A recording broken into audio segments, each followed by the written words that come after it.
उस आदमी ने अपने पिता का बिजनेस संभालने से मना कर दिया और अपनी पहचान छिपाकर अपने ही होटल में वेटर का काम करने लगा। लेकिन उसने कभी नहीं सोचा था कि उसकी गर्लफ्रेंड अपने पूरे परिवार के साथ होटल में आ जाएगी। गर्लफ्रेंड के पिता ने तुरंत सबसे खास प्राइवेट डाइनिंग रूम में जाने की मांग की, लेकिन एक वेटर ने उन्हें रोक दिया। हंगामा सुनकर मैनेजर तुरंत वहां पहुंचा। अपने वीआईपी स्टेटस का फायदा उठाते हुए गर्लफ्रेंड के पिता ने मैनेजर को जबरदस्ती प्राइवेट रूम खोलने का आदेश दिया, लेकिन मैनेजर ने मना कर दिया क्योंकि यह खास प्राइवेट रूम सिर्फ एसवीआईपी सदस्यों के लिए ही था। जब दोनों पक्षों के बीच बात अटकी हुई थी तभी वह आदमी वहां आया। यह जानने के बाद कि उसकी गर्लफ्रेंड का परिवार सबसे खास प्राइवेट रूम में जाना चाहता है, उसने तुरंत मैनेजर को इशारा किया। मैनेजर बात समझ गया और तुरंत उन्हें अंदर ले गया। लेकिन जब गर्लफ्रेंड उस आदमी के साथ कमरे में गई तो उसके परिवार ने उसका बिल्कुल भी स्वागत नहीं किया। इसके बजाय उन्होंने उसे नफरत से देखा और बिना किसी झिझक के उसका मजाक उड़ाया। उनका अपमान सहने के बाद भी वह आदमी गुस्सा नहीं हुआ। वह बस आगे बढ़ा और विनम्रता से अपनी गर्लफ्रेंड के परिवार का अभिवादन किया। लेकिन उसके परिवार ने उसकी तरफ देखा तक नहीं, मानो वह उनसे बात करने लायक भी ना हो। उसी समय वेटर खाना लेकर आए और उस आदमी ने कुशलता से खाना परोसने में मदद की। गर्लफ्रेंड उठकर उसकी मदद करने ही वाली थी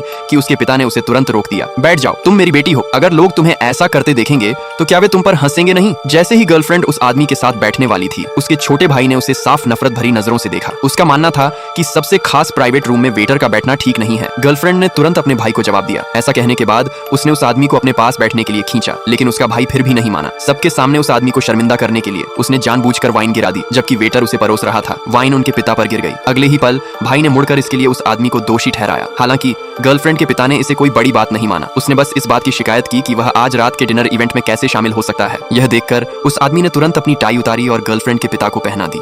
अगर आप जानना चाहते हैं कि आगे क्या होगा तो इस वीडियो को लाइक करें, कमेंट में पार्ट 2 लिखें और सब्सक्राइब करना न भूलें।